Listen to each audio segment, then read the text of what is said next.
And yeah, cool. All right, broadcasting now.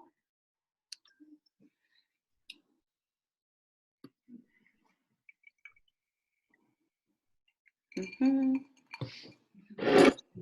little. Have you ever had the blood orange San Pellegrino? It's really good. Oh, Yeah. Wow. I heard it's really good to mix with vodka. It is. But yeah, whatever. It's fine.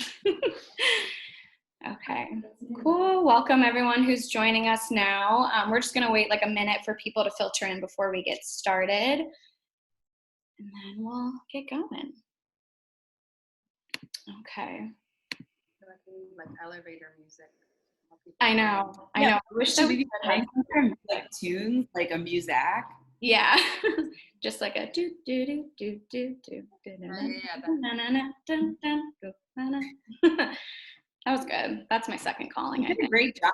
Yeah, I was gonna say. Yeah, I think maybe I missed my calling in that. It's okay. Yeah. Well, hey, One time I was at a party and this girl was like, "I'm the woman who sang the Fancy Feast jingle." Oh. And then she sang it for all of us, and I was like, well, "What a time!" Yeah. What a talent. The Fancy jingle, I would sing it to everyone too, I think. Yeah. It's kind of a crazy claim to fame. Yeah. Okay, I'm gonna go ahead and get us started just because I know like some people here are on like lunch breaks and some people it's kind of later in the day for them. So we'll just go ahead and get started. So first, I want to thank everybody for joining us today. Joining us on your lunch break. Maybe some of you, this is later in the afternoon. So we appreciate you being here. I'm Molly, I'm with $2 Radio, and this is part of our virtual event series that we launched with $2 Radio, which is like an audiovisual addition to our books. So today we have Sarah Rose Etter and Yelena Moskovich on this event. So I want to thank both of you for doing this today too. I know you both are very busy, even though we're in quarantine, so I appreciate you doing this. So for those of you who might not know, Sarah Rose Etter is the author of The Book of X, and Yelena Moskovich is the author of Virtuoso and the Natashas. So today they're going to be reading from both of their books. They'll be in conversation, and then at the end we'll have time for a Q&A from all of you. So if you're watching this and you have questions as we're going, you can go ahead and put those in the Q&A feature, and we'll get to those at the end of the event. So, all right. So to kick it off, just to give you all who are watching a better idea of who this event is featuring. First, we have Yelena Moskovich. She is a Ukrainian origin American and French novelist, playwright, and artist. She immigrated from Soviet Ukraine to Wisconsin with her family as Jewish refugees in 1991, and then to France on her own in 2007. Her plays and performances have been produced in the US, Canada, France, and Sweden. She has also written for Vogue, Frieze Magazine, the Paris Review, Times Literary Supplement, and Daikon Magazine. She is the winner of the 2017 Galley Beggar Press Short Story Prize. In 2018, she served as curator and exhibiting artist at the Los Angeles Queer Biennial. Her first novel, The Natashas, was published in 2016. Her second novel, Virtuoso, was published in the UK by Serpent's Tale in 2019, and it was longlisted for the Dylan Thomas Prize. It came out in the US with $2 Radio in 2020. She lives in Paris. Hi, Yelena, if you want to wave so people know. All right, and we also have Sarah Rose Etter. She is the author of Tongue Party and The Book of X, her first novel, which was longlisted for the Believer Book Award. Her work has appeared or is forthcoming in Guernica, Gulf Coast, Bomb, The Cut, Vice, and more. She has been awarded residencies at Disquiet International Program in Portugal and the Gullkistan Writing Residency in Iceland. In 2017, she was the keynote speaker at the Society for the Study of American Women Writers Conference in Bordeaux, France, where she presented on surrealist writing as a mode of feminism. She earned her BA in English from Pennsylvania State University and her MFA in fiction from Rosemont College. She lives in Austin, Texas. So, away from Sarah. Yeah, so we're all over the world here. Yeah. Oh, and also, so not necessarily on this event, but we are featuring 2 indie bookstores with this event. Sarah and Yelena both picked their favorite indies. So in Austin, Texas, we're featuring Malvern Books, and in Paris, we're featuring Shakespeare and Company. So if if you don't already own Virtuoso or the Book of X, we really encourage you to shop with either Shakespeare and Company or Malvern Books, or whatever your local indie bookstore is, to try and help them out during this time. So thank you also to Malvern and Shakespeare and Company for helping us promote this event. So yeah, without further ado, I'm going to hand it over to Yelena and Sarah, who are going to read and be in conversation, and then I'll come back on for the Q&A. Thank you. Thanks, Mom. So we figured that the best way to start is just to kind of read a small bit of each of our respective novels to give you a bit of a taste if you haven't already had the full meal, which is totally okay. So I'm gonna start. That's okay with you, Sarah? Of course, I'm excited to hear you read. So Virtuoso it's sort of a surreal story of three main storylines that kind of go in and out of each other, and one of them is these two girls growing up in the Czech Republic just as it's sort of coming out of communism, and then they disperse and end up moving, west. So at the same time that their country is changing its political body, they're also coming of age, literally changing their body and sort of discovering their queerness in a lot of different facets. And then there's a couple other storylines that happen. One is in Paris about sort of a couple that's struggling in their relationship, and another one that happens on an online lesbian chat room between this woman in the middle of nowhere in the Czech Republic and this girl in the middle of nowhere in the Midwest of America.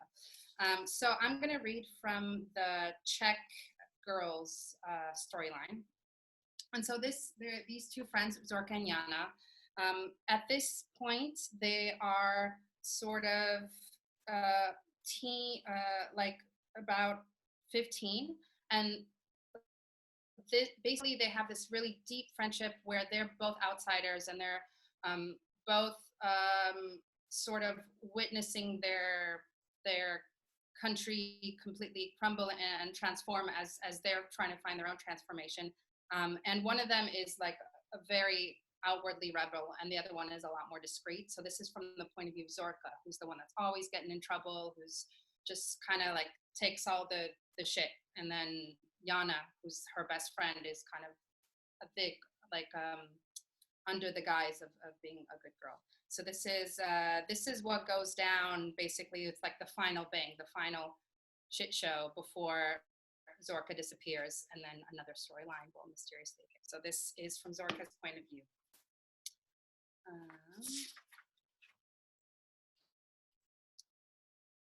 Before the police or the school got a whiff of it, I ran back to our building and pulled Janka into the bathroom with me and locked the door. She knew I had done something irreversible. I said, "Hush for a minute." We were squeezed in against the toilet, and we waited in silence to hear if there were any footsteps in the hallway. There weren't any, so I unzipped my jeans and plunged my hand in and fished about in my cunt and pulled it out for show. Ta-da! I showed Jana the tight wad of money wrapped in plastic. Janka said, "Oh, he's going to kill you." I said, "No one can kill me. I'm already an angel." Then I kissed her. Janka said, "Where are we going to hide this?" I said, "Where else?" and stuffed that money roll back into my cunt. Never, never, never, not under no circumstance, never be ashamed of yourself, Janka. It was just one of those days when too many things happened at the same time. Mr. Bolshakov found himself alone with me after class, pinned me to the wall, and pulled that fork out of his pocket, trying to whisper in his onion breath that he'd scrape out my little cunt. "Whoever said it was little?" I huffed back. "I got a fatty, Mr. Bolshakov." He pinched his eyebrows. What a dullard. So I grabbed the fork out of his hand, stuffed it in my jeans, gave him my signature 2-finger salute, and then got the hell out of there. Yeah, I was running, thinking of my momka, actually, that she might even be a little delighted to have an extra fork in the kitchen, because she was always complaining how the neighbors were stealing our silverware. But when I got home, Momka was not in the best of moods. Her fingernails were already itching at her woolen skirt. Then she saw me, and her mouth reeked of loathing. I pulled out the fork and said, "Here, Momka, a present for you." She grabbed the fork out of my hand and started screaming about how the police had come around for me again. And in the name of mercy, couldn't I stop with my shit and be less defunct? I said, Momka, listen, I am a fallen angel. She started chasing me with the fork, and I thought, oh, fuck. I ducked and jumped and still managed to flip her off, because come on. And then she screamed, you mala narcis. And then I screamed back, I thought I was the love of your life. And then I could hear the neighbors coming out into the hallway to see what was up. I was running around our small apartment, bouncing from corner to corner, because Momka had a fork like a machete, and she was serious. I reached beneath the sofa to where I knew Momka kept her vodka bottle, then flipped open the closet, grabbed her prized fox fur coat, and she howled, you put that back, you put that back. But I sprinted to the door and down the stairs, and I was gone. After that, well, I only came back once, some days later. It was nighttime. I doused that fur coat with a whole bottle of vodka. Then I left it to burn in the hallway. Fuck and adieu. Then it struck me like an alarm. What have I done? I mean about Yana, you know. Years have a way of speeding up. Guess that's when I started asking for angels. You wouldn't understand. Anyways, I had the dream. Never saw children that had a lethal buzz to them like that. Except for Yana, maybe. Lucifer's kitties. My kind of crowd. So yeah, I made a wish. That's what dreams are for. And maybe it was selfish, but they don't call me the Mala Narcissus for nothing. The short of it was, I was scared I'd never outgrow my misgivings. I'm all alone, and I'm a piece of shit, I kept repeating. I was asking for help. When I opened my eyes, we were already kissing. Maybe we were doing that the whole time. Yanka's tongue, I remember. I thought, wow, so that's where she keeps all her strength. Yeah, I remember it. Strong in my mouth. Thank you. That was beautiful. I'm glad I got to hear you read. Thank you. It's always kind of different, right, than you expect? Yeah, definitely. Yeah, like sometimes you see people read and you're like, oh, like you just sounded like a beautiful waterfall. It's really nice. So thanks, that's awesome. Also, thank you $2 Radio for doing this. I don't think I had taken a shower in like 5 days, so I feel like this was like really good motivation to like get out of my sweatpants. I've been on book tour for this for a really long time, so I'm probably going to read pretty short and fast, so I hope that's okay.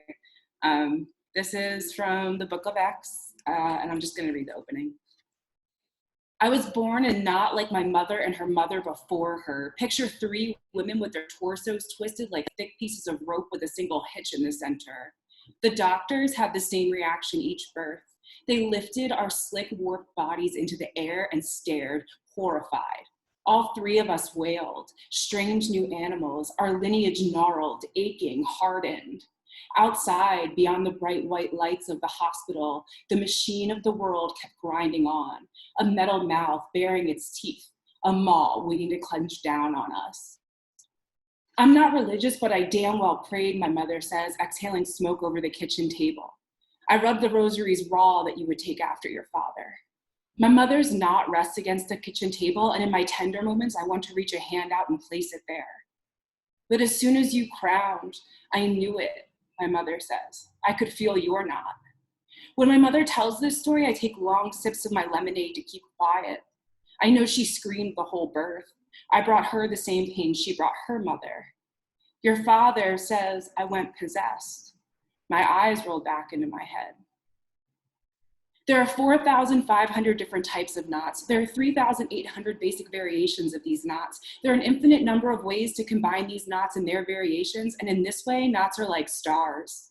We could have been complicated: figure 8s, clove hitches, sheep bends, reefs, heaving lines. But our knots are simple, overhand. Our abdomens twist in and out just once. Our bodies wrapping back into themselves, creating dark caverns, women coiled as snakes. In old black and white photographs, my young mother poses next to my grandmother. Both conceal their knots beneath billowing blouses, standing stiffly on a gray lawn, their gray lips strained into gray smiles over gray teeth. My mother and I keep the home on weekends. My mother is like the weather in that she changes daily, and each day I make a report of her. Today, my mother is focused and sharp, training me to clean.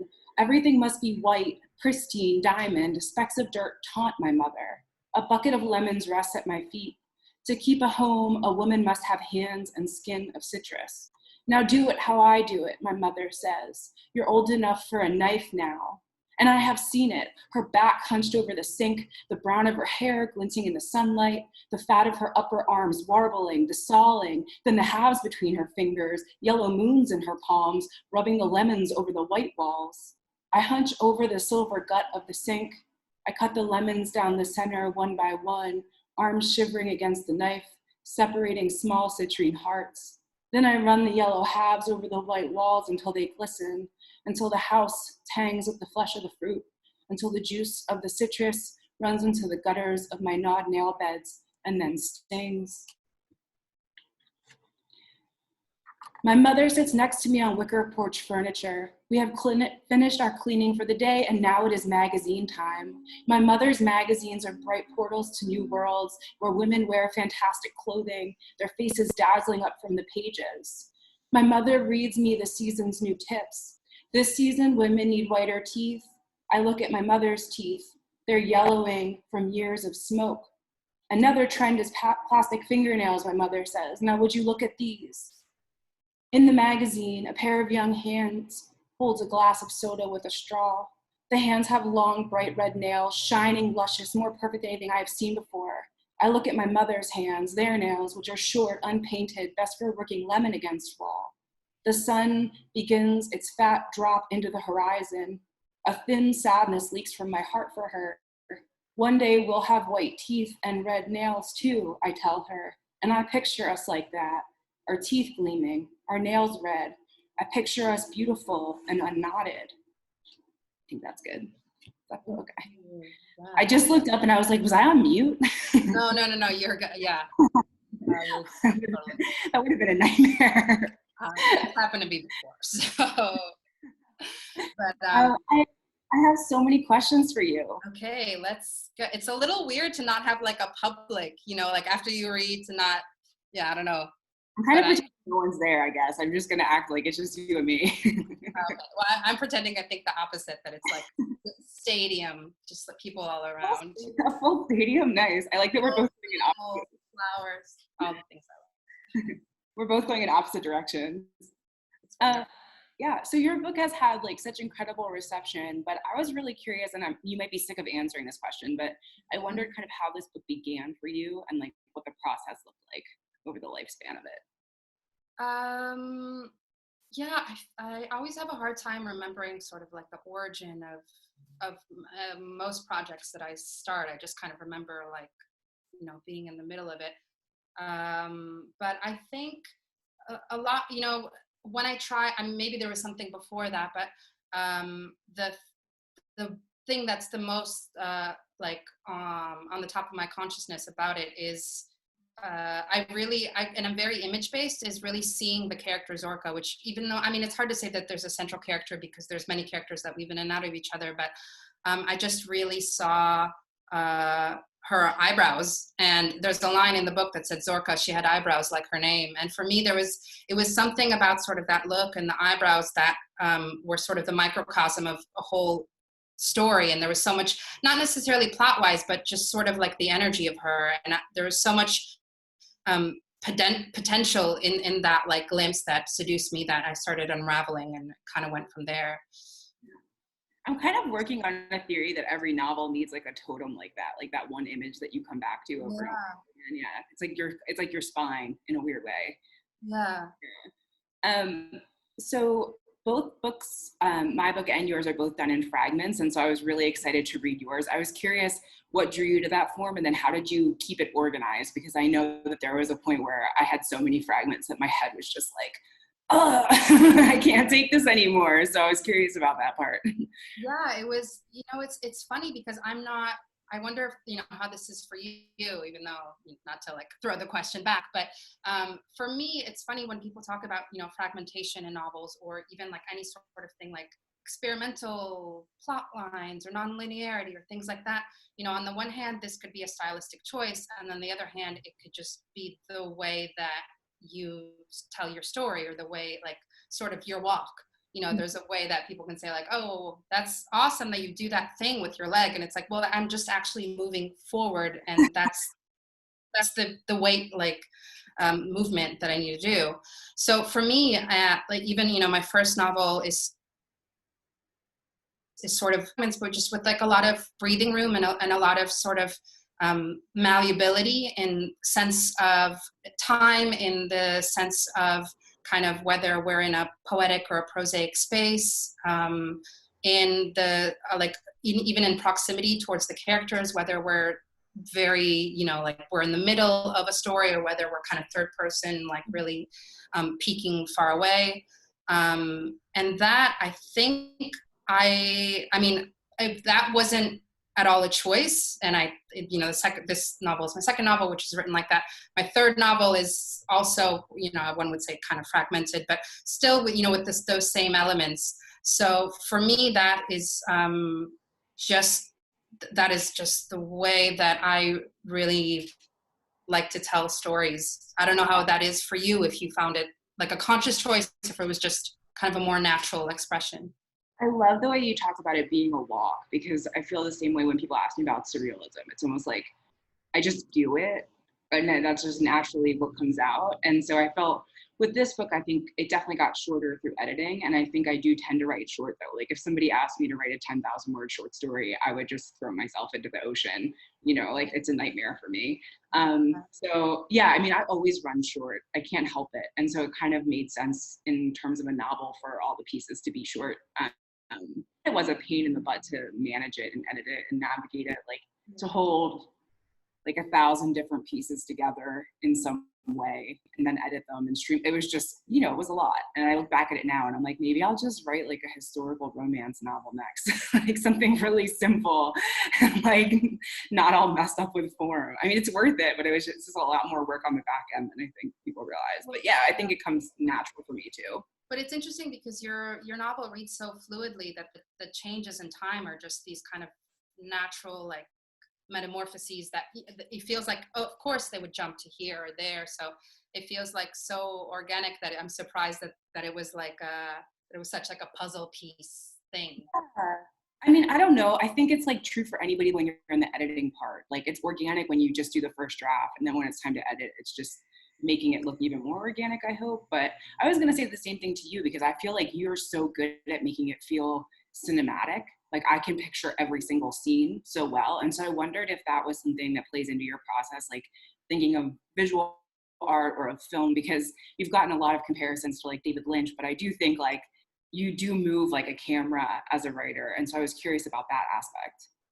Yeah, I think, well, my background is in theater and performance. And so I, when I came into noveldom, it was kind of just, all right, now I'll take these sensations that I've had with storytelling, and I want to make this more of a solitaire process, and I want to make this sort of a less, temporal, like happening, but something that's more concrete.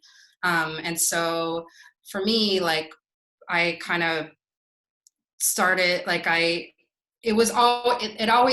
felt like the same physicalities that I was really used to working. And even when I did theater, I did more kind of physical theater. So things that blended it more into dance theater, or kind of was a dialogue between different mediums, which is something that I'm really passionate about and I love. And so I feel like with my writing, I have a similar, I don't know if it's like a synesthesia, but this euphoria of the senses. And it, it's funny enough, when I'm writing, I feel like the least intellectual. I feel very much in my body, and I feel really like muscular and light, and so I feel like that same. I'm trying to like breeze the reader through it in that way, and maybe that's also why I need so much like breathing room around the text, because I do want it to be a bit like light on its feet. Yeah, I love the idea of like not writing from the mind. I try to edit from the mind, but like write from the body 100%. And it's gnarly. Like if the first draft of this book was just awful, you know, it's like, and I still look at it and I'm like, oh, I want to edit more. But I feel like my editing brain and my writing brain are just like completely at odds. They're not the same at all. Yeah. Yeah, something turned into me while I was editing this book. Like I just started editing like a psychopath for months. And I feel like $2 Radio was like, please stop editing. And I was like, I can, you know, and I don't know. I'm curious.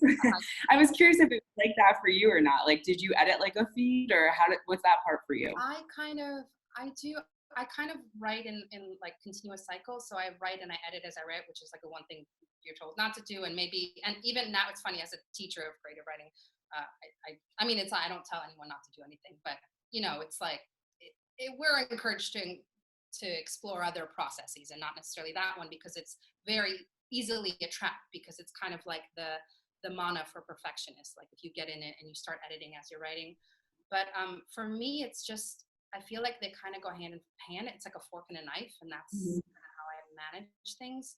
And I get stuck when it's the other way around, when I feel like I can't edit, because that's when I get a little like jerky, and I have a lot more fluidity if I can kind of do both at the same time. But then of course, after I have like the full body, then I do a different type of editing, which is much more of a structural editing, and it, you know, trying to really hold the sense of like, okay, what is this journey I'm proposing to the reader, and less, okay, what is, you know, what are the stakes, what's going on for, you know, the characters, or what is the atmosphere, what are the elements that I'm playing with. It's more of like an external kind of assessment.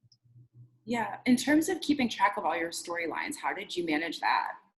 Because that part feels like way like that, like less able to be organic in some way. Yeah, but it's funny because that's the same thing that I would have such a hard time writing something that's just like between two characters, and you know, like, and it's something very concrete and linear. I think, and usually most of, you know, the first book that I have is also very nonlinear, and so is this one. And to be honest, I wrote most of it in the order that you read it. There's just a couple chunks that are like, you know, misplaced here or there, but when I write, I just write in an order, but it's in the order of the fragments, because I feel like my head is jumping back and forth anyway. And I think it's because it's not so much because I'm so usually uninterested in plot. So I think I just don't, like, when I'm kind of going into the characters, I'm thinking like, okay, what's this atmosphere? What are the elements at play? Okay, now I need something, like I need this different texture. Okay, I'm going to bring this. And now I need something more like louder or more space, or some kind of, it's more of a play of composition than thinking about plot. And I think plot-based books, it would be a bit of a mind fuck. Like, I don't think I could do that. But it's so funny you say that, because I don't mean to be a name dropper, but I was talking to Amelia Gray about how like now plot feels like the big challenge for me. Like it feels like the big terrain that I could never figure out, but I want to try. I don't know why. Because I'm similar to you. I did kind of sketch out each section of the book, and I did want to have like things that happened in each place. But other than that, I wasn't really tracking against anything. I just kind of went, and it's just interesting where you end up when you do that, you know. And it's fascinating to me that your mind just kind of naturally works that way, because I think for so many people it's the opposite. Like they would be so structured with their approach rather than just writing it all the way through. So I'm pretty fascinated by that part. Yeah. Well, I think it's also like, I think we can also, I don't know, like when we start writing, you know, whatever novels we write in the beginning, and then everyone expects us to have that same voice, but actually, you know, like any human being, like we're very curious and we want to grow, and just because like whatever, you know, maybe I really want to do plot or do this or this way, but I think it's more, I don't know, I think it's anything that makes me feel like playful. I think that's you know, actually I wanted to bring that up in terms of visual art, because when I go to talk to people about writing, I do feel like while we teach writing to people, we've really lost this element of play. Like people are like, where'd the meat quarry come from? And I was like, and it's just like, I was fucking around one day. Yeah. You know what I mean? Like there was no big moment where I was like, I'm gonna do this weird thing. I was just like playing. And I really wish people would do that more with writing, because it's almost like everyone's so busy trying to write like the perfect story for the Paris Review or whatever, that like, no offense to them, I guess, I don't know, are they here? I don't know. But like, they're not here. Okay, cool, just checking. But I just wish that we were like a little more embracing experimentation, because I mean, we do in some places, but I do worry a little bit that like we're teaching the children the wrong way, right? Like they should feel more like a painter, like just grab the blue, throw it up there with some brown, you know, like I want them to feel a little bit more like that, because every other art form has that, you know? Yeah, well, I don't know though, because, you know, as having, you know, dear friends that are also artists, I feel like they struggle with a lot of the same things. Like, I think it's easier to see that when you're outside of your medium. But like, you know, it's natural that the stakes get high really quickly, because in order to play, you're going to be vulnerable in that way where you're open to anything. And it's really hard to do that when at the same time you're, you know, trying to prove yourself, and there's all this pressure, and also like you're just struggling for any inch of credibility, because like, what do you think you're doing writing a novel, all this stuff. So I 100% agree with you and completely empathize with the difficulty of playing. I tend to think of the art as separate from everything else. Like in my head, it feels like I'm going to go back into a hole and write another book, but like the selling of the book and the like pitching of the book and all that stuff, that feels very separate for me. Like, and the art part feels private and like not like there's a lot of stakes, because that's just for me. I don't know how it is for everybody else. You know, I think I just make what feels right, and then hopefully somebody buys it, right? Like, that's so funny, because for me, like, I have that opposite, very much distance with writing, like, and a very thick skin with writing, like from I don't even know, as a child, I was like, yeah, that's fine.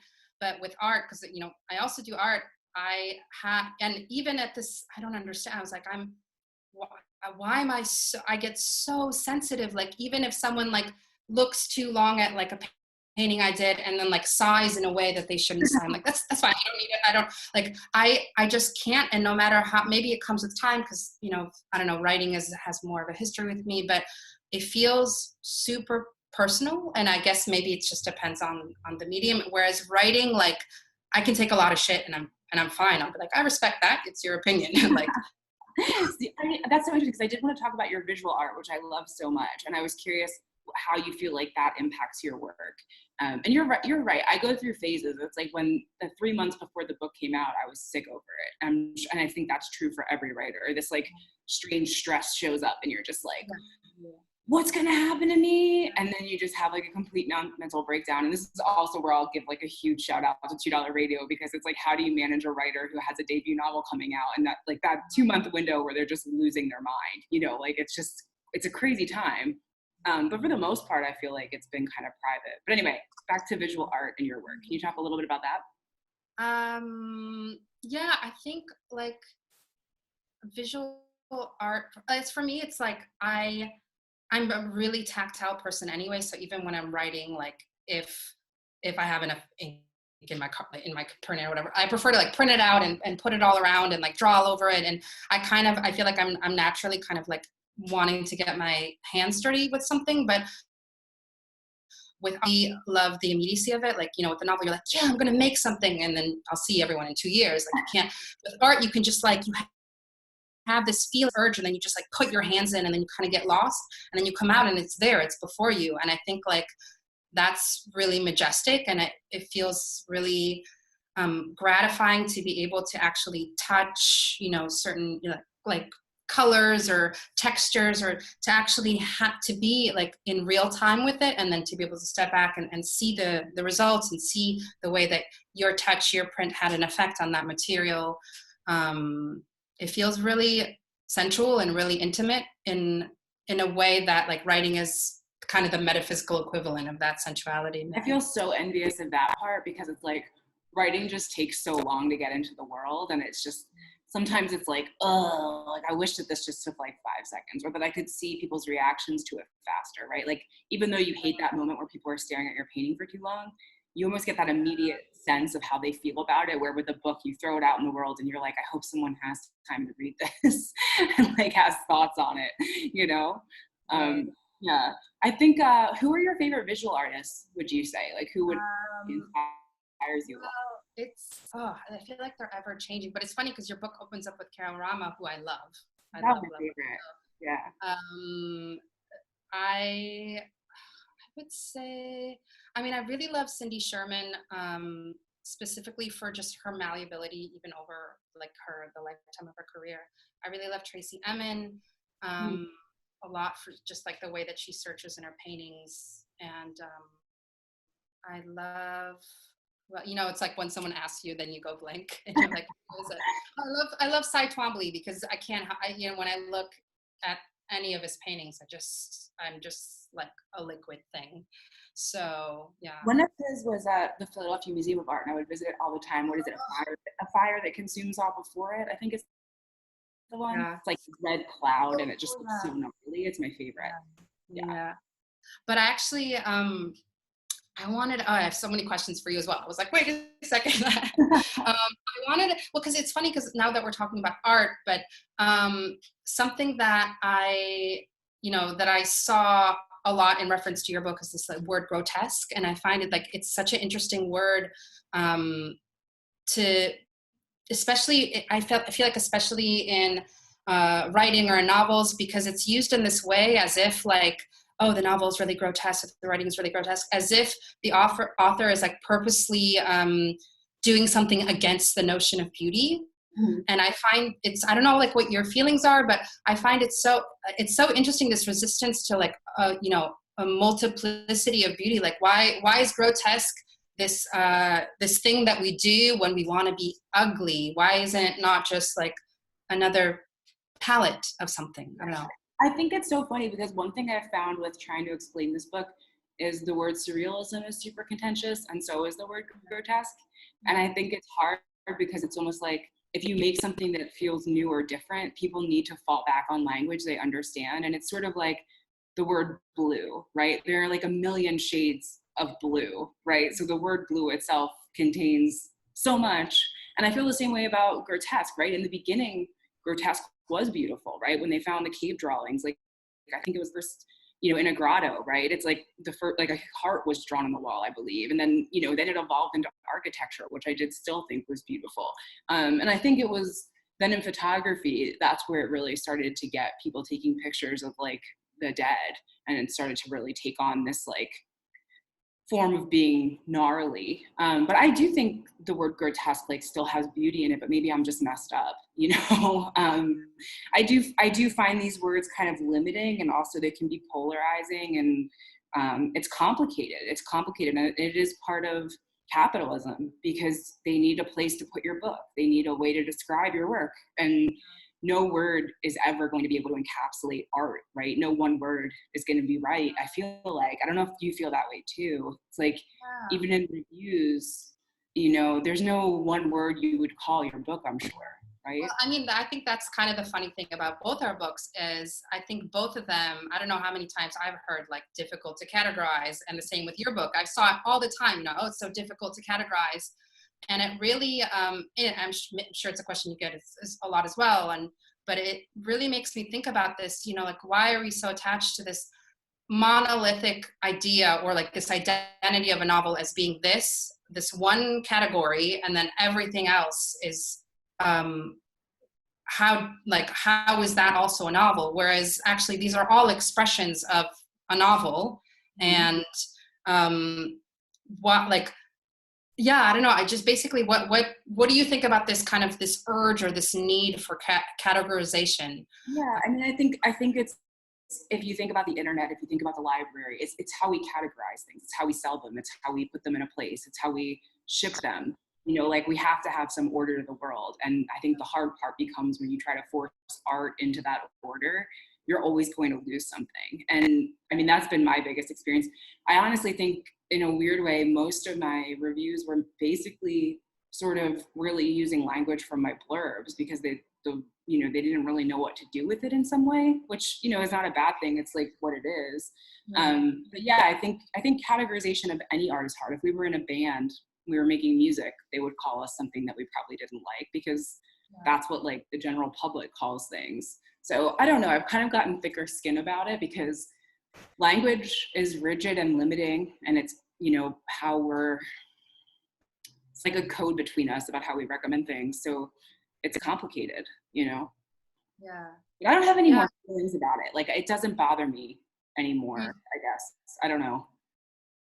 Yeah, it's almost, I mean, it's funny because it kind of oscillates as like a point of pride. It's like, you know, I also saw this a bunch with your novel, the same, they're both, I think, called weird a lot. And so that word weird, like for me, I love it. It's like, yes, of course, weird. But also it feels like almost like, oh, okay, is that just like the tag that you throw on anything that's...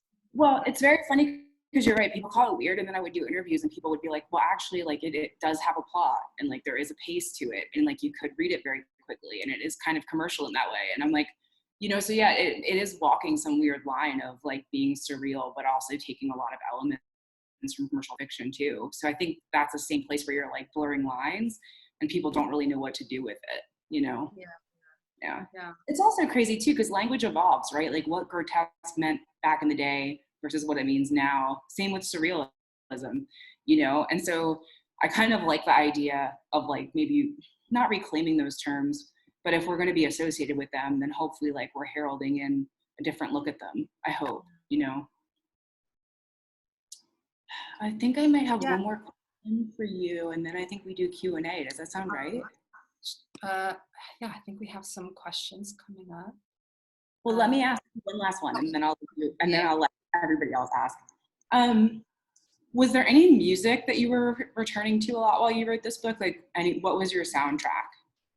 Yeah, that's a good question, because there's actually in the novel there's this kind of bar that exists like in between kind of dimensions, that's called the Blue Angel Bar, and in it they only play melancholic French music, and it's kind of like a place of people that are maybe dead or kind of in between lives that go there. And so I kind of the playlist, when you read the songs that are being mentioned, that was sort of my playlist.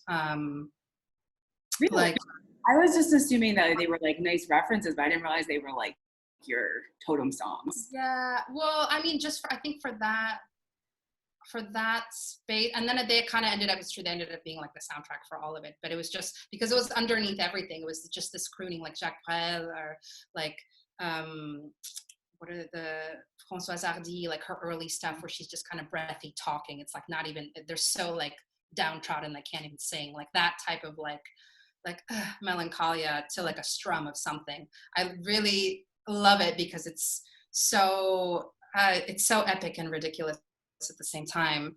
So yeah, that was sort of strumming underneath everything. That's beautiful. Yeah. I should make a Spotify playlist for everybody.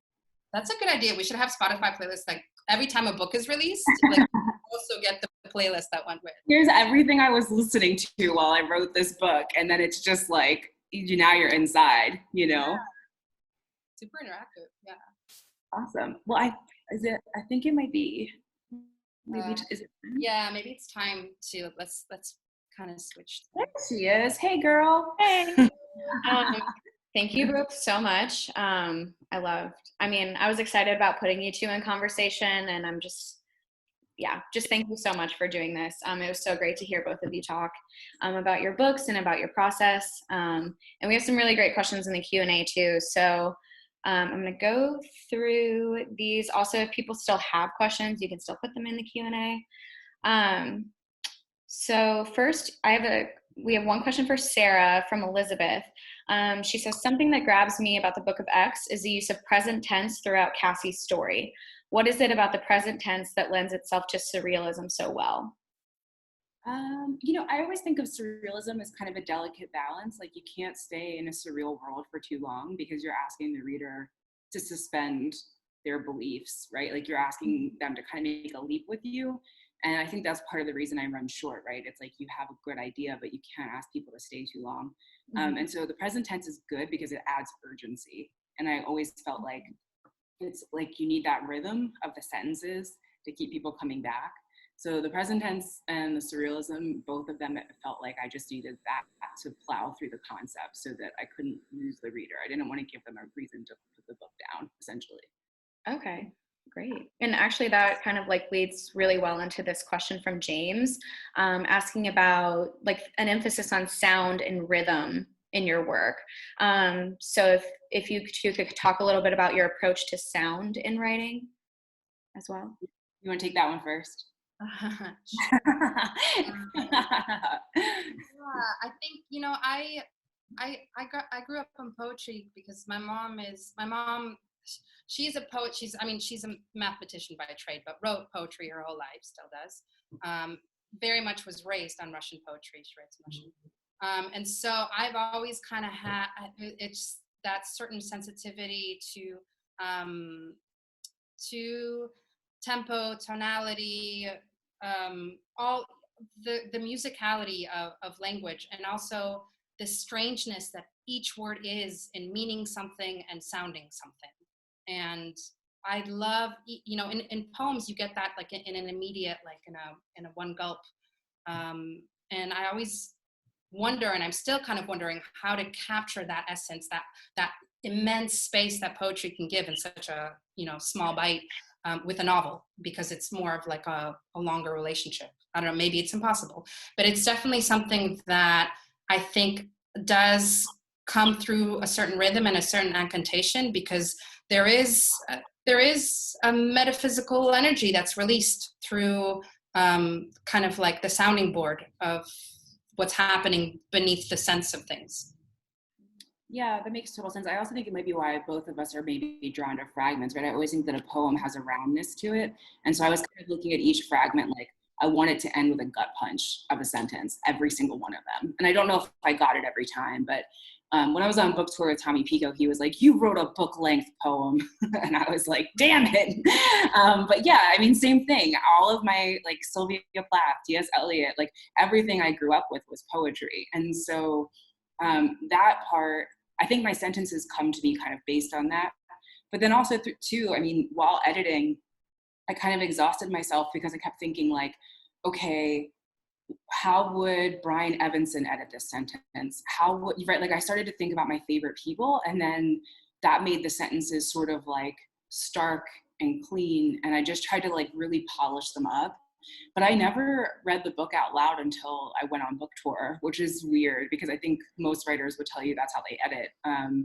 But the poetry, I think, has just been with me since I was young. Like, I think I've always loved poems, and that's kind of reflected in the fact that I think every sentence has to do a job and like hopefully take the reader somewhere good.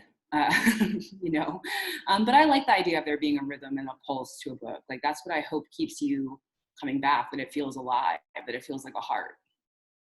Great. Okay. So kind of going along with you're both talking about fragments and incorporating those. Sarah Gonzalez asks, fragmented novels are just what we need during this pandemic. Curious how your writing is coming together, if at all, during this time, and what are you both working on? Yeah, it's funny. You and my agent are asking the same question, Sarah.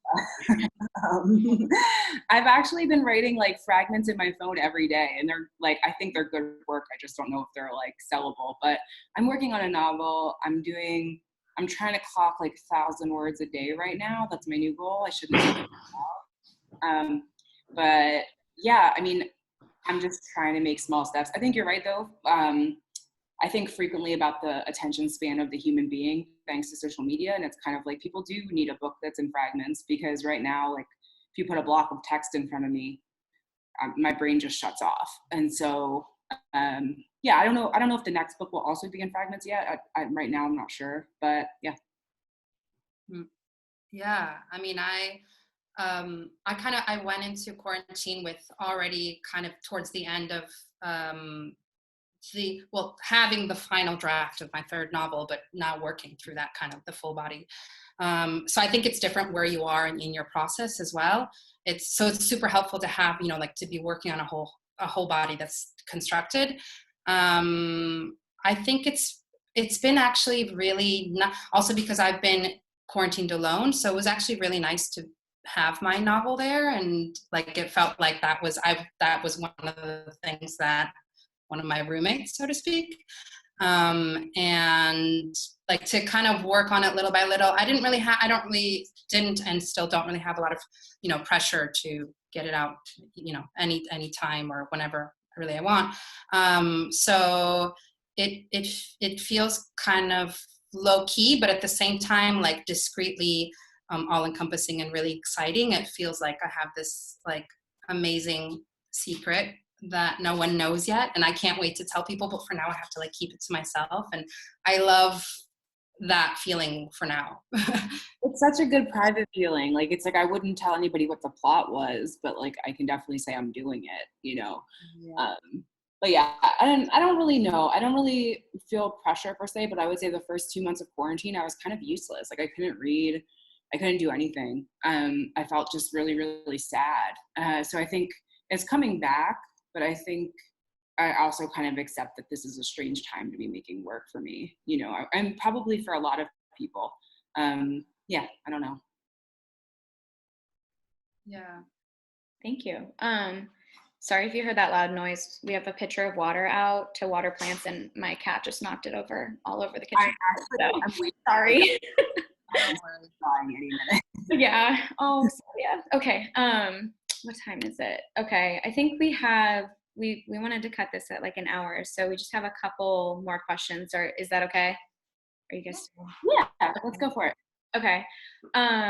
So this one is specifically about the book. So Nathan says, both Virtuoso and the Book of X cover a large amount of time.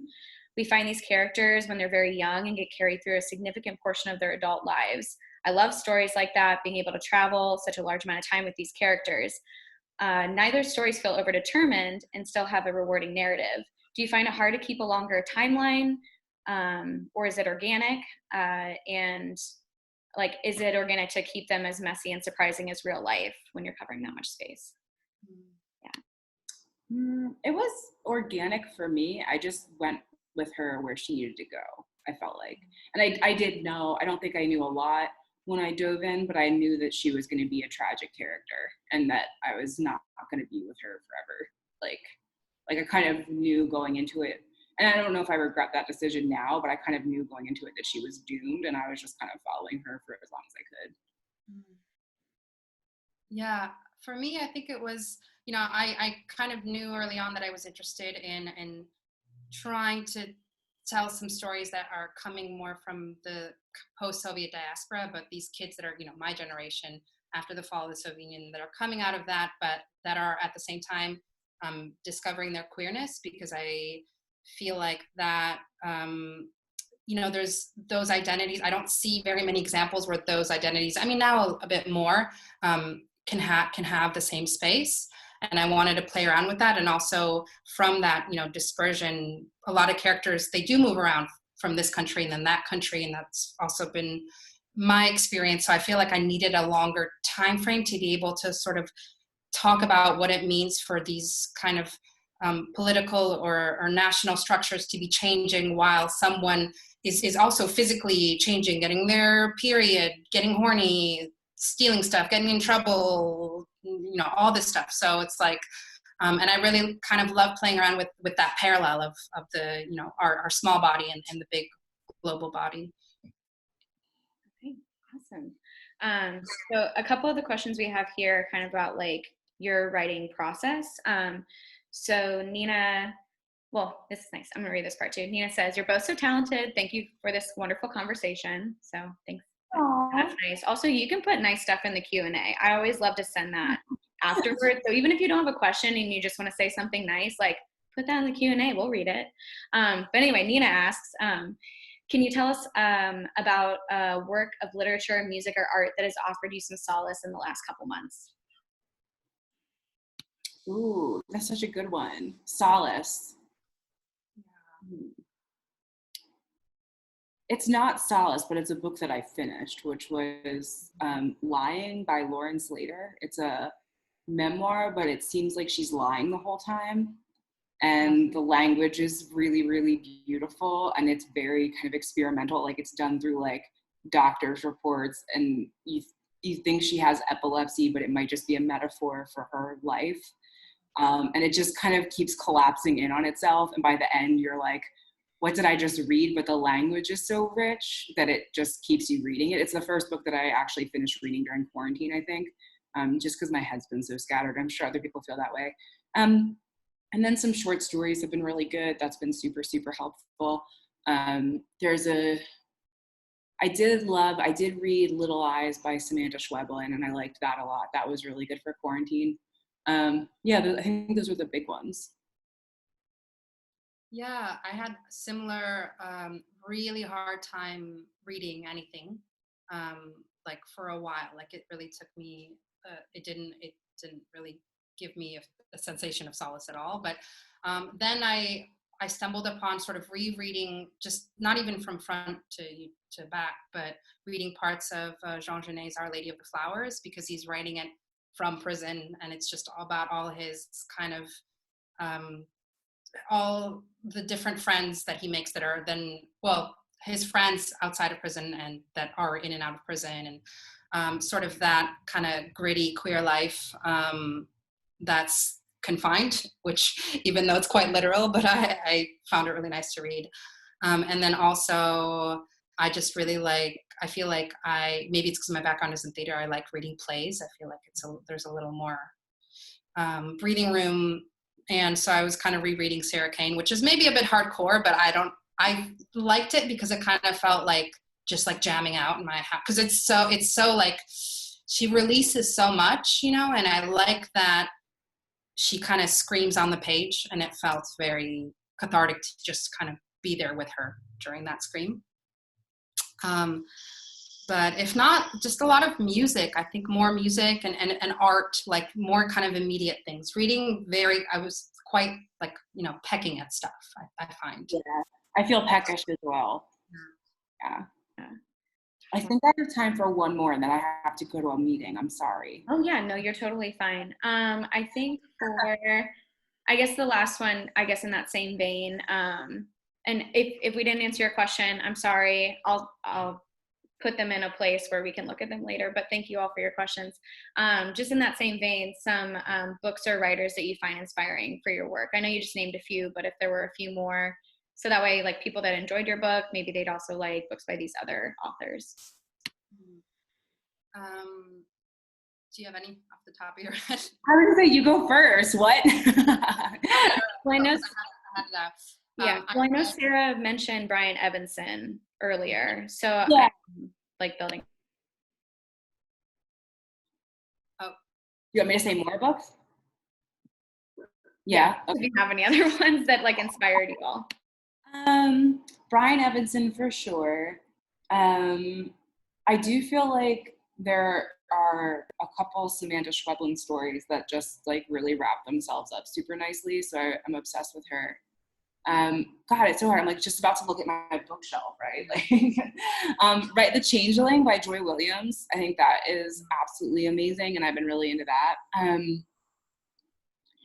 Yeah, why am I going blank? Oh, God, it feels like being put on the spot. I like want to walk to my bookshelf. The same. I'm kind of looking over. Well, I have one that because I read it earlier in the year, and it's still I like think about it all the time. Is Love by Hanna Orstervik, who is Norwegian, and it's out with And Other Stories, and I don't know who's it's out with in the US, but it's just a really, really short kind of story that happens over the course of a night between like mother son, and it's very eerie and creepy and heartbreaking and just so many things in this really short, very tender interval of time. So that's the one that's kind of like pulsing in my mind if I had to recommend. Well, thank you. Yeah, sorry to put you on the spot with that question. It's just, I feel like after these events, people are always like, what are the books that they recommended? And so I was like trying to write them down because people always want to know what you all are reading too. So, and again, if any of those books sound interesting to you, the two indies that we're featuring today are Malvern Books in Austin, Texas, and Shakespeare and Company in Paris. So if you could support those indie bookstores, we would really appreciate it. And I think that's all the time we have for today. So thank you again, Sarah and Yelena, for doing this event. Thank you all for taking time out of your day to watch this event. We are recording it, so if you want to come back and watch it and hear what they talked about or hear the books they recommended, you can do that. And again, this is part of $2 Radio. Our next event is on Tuesday. It's the rescheduled event that we have with Andre Perry, Sadie Dupuis, and Phil Kim. It's Tuesday at 7 p.m. It's going to be great. We're going to be talking about how artists are navigating this strange time of quarantine and during a pandemic. So yeah, well, thank you again, Sarah and Yelena. This was so fun. Thank you so much. And Thanks for great questions, everybody. See ya. Yeah, thank you. Bye, everyone. I just want to look at the. Oh yeah, the questions, there are more on there. I'm just like peeking. Don't mind me creeping. Oh no, you're okay. I was gonna like save some of them too and see. I know people are still on. It's okay. But yeah, if you all want, if there were any of these that you all wanted to answer, I was thinking we could answer them on like, I don't know, Instagram or Twitter or something. If there are any you wanted to respond to. Here's some good ones. Yeah, everyone, like they had like very community tools, but I know, I wish we had a little bit more time.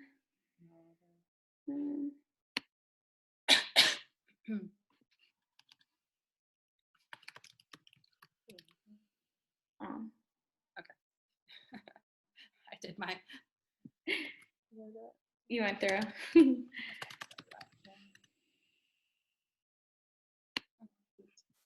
So nice. Yeah, I'm glad people put some nice notes in there. I just like putting them all together.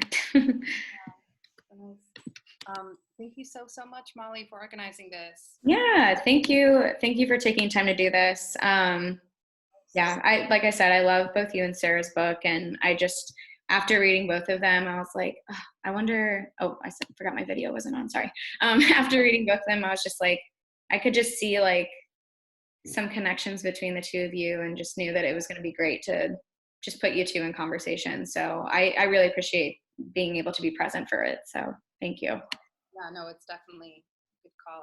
It felt like it went quite quickly. I know. I feel like that too, and I feel like that's how you know it went well, because yeah, I'm surprised that an hour was up so fast.